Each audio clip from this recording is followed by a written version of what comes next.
పేరంటాలమ్మ తల్లిలాగా లేకపోతే ఇంకా పెద్దింట్లమ్మ తల్లిలాగా ఒక రూపముతో కూడిన అమ్మవారి స్త్రీమూర్తి రూపముతో కూడిన విగ్రహంతో ఉన్న దేవాలయం గొంతేనమ్మకి ఎక్కడా లేదు, ఉండదు. ఆ కాన్సెప్టే అది కాదు.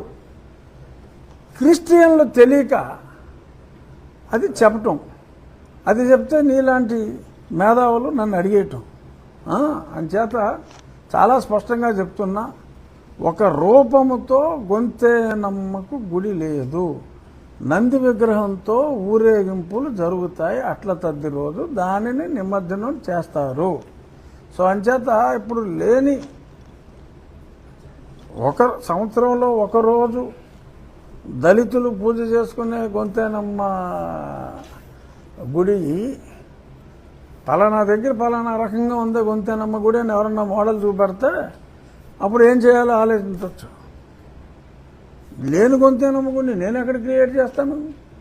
ఖచ్చితంగా అలాగే రేపు రామాలయం కట్టిన తర్వాత కూడా అక్కడ ఎవరైనా ఈ మతం మారిన ప్రముఖులు మళ్ళీ తిరిగి హిందూ మతంలోకి వచ్చి మా గొంతేనమ్మకి నేను మళ్ళీ పూజ చేస్తాను అని అంటే చక్కగా అట్ల తద్ది రోజు పూజ చేసి ఆ నందిని తీసుకొచ్చి రామాలయంలో ఉంచి ఈ రామాలయం నుంచి తీసుకెళ్లి చక్కగా నిమజ్జనం చేసుకుంటానంటే వారికి కావాల్సిన అన్ని ఏర్పాట్లు మాణిక్యాలరావు చేస్తాడు, మేము చేస్తాం.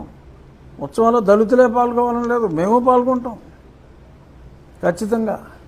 అంచేత ఎవరో మాట్లాడతాడు, ఎవరో టీవీ ఛానల్స్లో వేసేస్తారు అదే గొంతేనమ్మ గుడి అంట, అసలు చర్చ్ అంటాడు ఇంకోడు, సత్రం అంటాడు ఒకడు, సత్రంలోనంట ఏమ్మా మేము ఒక రాముడు బొమ్మ పెట్టుకుంటామమ్మా అని అడిగారంట, బతిమాలాడంట ఎవరినో, పెట్టుకోరా అన్న అంట. పెట్టుకోరా అంటే ఆడు పెట్టేసుకుని ఆడు కరెంటు బిల్లు కట్టేసుకుని అంటే 50,000 నుంచి కరెంటు బిల్లు కట్టేసుకుంటున్నా అంట. 50,000 క్రితమే అదేమో రికార్డులోనేమో రాయించేసుకున్నారంట. అదేమో ఇప్పుడు నాదంటున్నారు.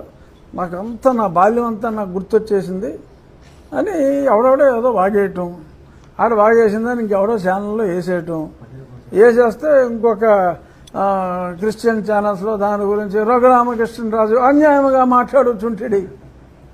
అట్లా దేవాలయం లేదు, ప్రాచీన చర్చ్ క్వీన్ ఎలిజబెత్ ఇచ్చినది, లేకపోతే ఇంకేదో క్వీన్ చార్లెస్ ఇచ్చాడు, ఇలాగేదో మాట్లాడేస్తున్నారు. అది తప్పు. అక్కడ ఉన్నది రామాలయం, దాని మీద కూడా రాసుంది 32లోనే గుడి అని ఉంటే చర్చ్ ఎందుకు అవుద్దా? గుడి అంటే చర్చ్ కాదు కదా. అండ్ నేను చెప్తున్నా, గొంతేనమ్మకి గుడి అనే కాన్సెప్ట్ లేదు. గొంతేనమ్మ ఆ రోజు తీసుకొచ్చి ఉంటుంది ఏదో ఒక రామాలయంలోనే. ఎక్కువ ఇక్కడ చిన్నమేరం రామాలయంలో ప్రతి సంవత్సరం అట్ల తద్ది రోజు గొంతేనమ్మని ఊరేగిస్తారు. అలాగే మోగల్లో ఉంది గుడి రామాలయమే, అక్కడ కూడా గొంతేనమ్మని తీసుకొచ్చి ఆ అట్ల తద్ది రోజు నిమజ్జనం చేస్తున్నారు. ఎక్కడ జరిగినా అలాగే జరుగుతుంది. సో అంచేత వీళ్ళేదో మాట్లాడుతున్నారు. సో మాట్లాడేది కరెక్ట్ కాదు. ఉడత ఊపులకు ఇంకా బెదిరే వాళ్ళు ఎవరూ లేరు. యాక్టివిటీ అని దొంగ కేసులు పెట్టేయటం, దొంగ కేసులు పెట్టకపోతే పోలీసు మీద కూడా కేసు పెట్టేస్తాను జాగ్రత్త చేస్తాయి అంటే అల్లు భయపడిపోవటం, ఇందుకు వచ్చిందిరా బాబు ఇవని.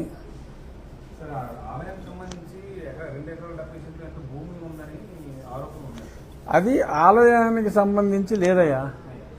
2 ఎకరాల 32 సెంట్లు అది రోడ్డు పోరంబోక్ అని చెప్పి ఉంది.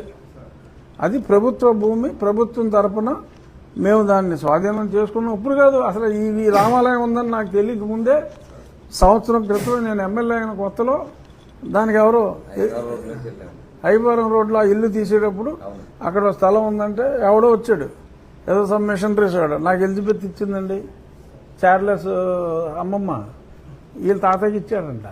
చార్లెస్ అమ్మమ్మ, ప్రిన్స్ చార్లెస్ అమ్మమ్మ ఇక్కడ ఒకటి తాతయ్యకి ఇచ్చాడంట, అది మాదండి అని చెప్పి కూర్చున్నారు వీళ్ళు. అదే క్లియర్గా రికార్డు అంతా ఉంది. సో మళ్ళీ ఏదో కోర్టుకు వెళ్ళారు, కోర్టుకు వెళ్తే మళ్ళీ రిపోర్ట్ అడిగారు, ఎంఆర్ఓ గారు క్లియర్గా రిపోర్ట్ ఇచ్చారు. దాని మీద మళ్ళీ తహసీల్దార్ నుంచి ఆర్డీఓకి అప్పీల్కి వెళ్ళారు.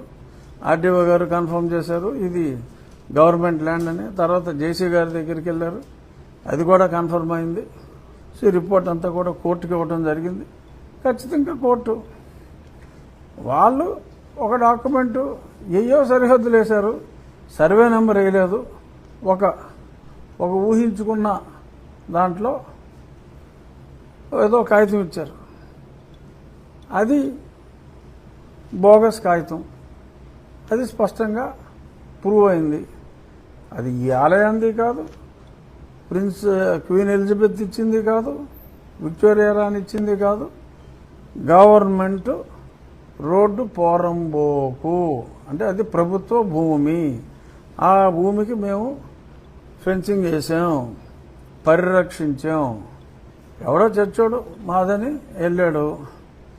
అది రెవెన్యూ రిపోర్ట్ అడిగారు, అది రేపో మాపో దాన్ని కొట్టేస్తారు. ఈలోపు ఎవరో ఈ మధ్యన ఒక ఆయుధం అయిపోయింది, ఎవరో వెళ్ళి ఒక రాత్రి కాడ అక్కడ ఒక అంబేద్కర్ విగ్రహం కూడా పెట్టారు. ఏమవుతుంది, అంబేద్కర్ అందరికీ పూజనీయుడే, విగ్రహం పెట్టారు. రేపు పొద్దున అక్కడ ఏమైనా కన్స్ట్రక్షన్ వచ్చినప్పుడు ఆ విగ్రహం అడ్డంగా ఉంటే ఇంకో పక్క తీసి పెడతారు. ఇప్పుడు అక్కడే సెంటర్లో పెట్టారనుకో, సెంటర్లో బిల్డింగ్ రావాలనుకో, చక్కగా ఆ విగ్రహం తీసి ఇంకో పక్కన పెడతారు.